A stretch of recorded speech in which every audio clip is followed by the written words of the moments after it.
किती आहे? 1,00,000. अजून कुणाला पाठीमागून अंदाज? 90,000. बाबांसाठी जोरात टाळ्या वाजवा. 400 कोटीचं शरीर आहे आणि त्याचं रक्षण कवचची किंमत किती आहे?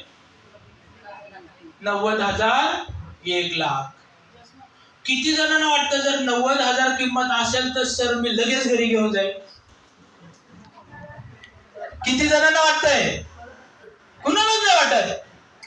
मग तुम्हाला कॉल पडून द्यायचे खाली, बरोबर की नाही? तुम्हाला जपायचं काय?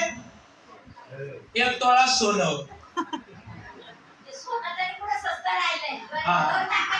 पण आपलं प्रोडक्ट काय आहे? स्वस्त आहे. सोन्यापेक्षा स्वस्त आहे. सोनं चोरीला जाऊ शकतं, सोन्यापासून धोका होऊ शकतो, पण मॅट पासून कोणाला धोका होणार नाही. उलट तुमचं काय होणार आहे? रक्षण होणार आहे. मग आता काय विचार करायचा? मॅटचा विचार करावा लागेल. कुणासाठी? स्वतःसाठी, कुटुंबासाठी, बरोबर की नाही?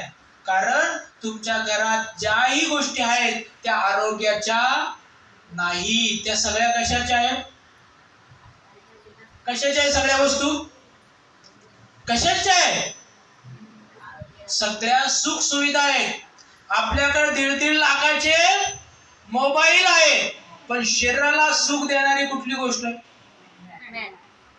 मॅट. आणि मॅटची किंमत किती सांगितली तुम्ही? 1,00,000.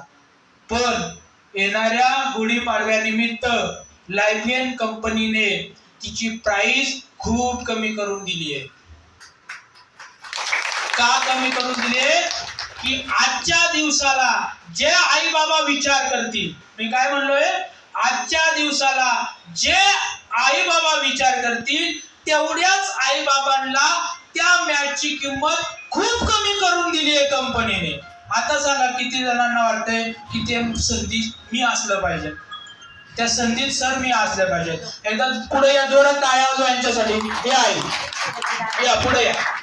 कुणाला वाटतंय की आजच्या दिवसात जर कंपनीने त्या मॅचची किंमत जर खाली आणली तर मी नक्की त्याच्यात नाव देईन? पुढे या, पुढं आई या, पुढं उभं राहा. पुढे ज्यांनी इच्छा होती या काही पुढे या. एकदा जोरात क्लॅपिंग करा त्यांच्यासाठी. उभं राहा जागेवर. ठीक आहे, उभं राहा. ठीक आहे, अजून उभं राहा. म्हणजे कळू द्या आपल्याला की कुणाला शरीर जपायचंय. तुम्ही पण आहात. ओके, या सगळ्या आई बाबांसाठी जोरात क्लॅपिंग करा. पुढे या, पुढं.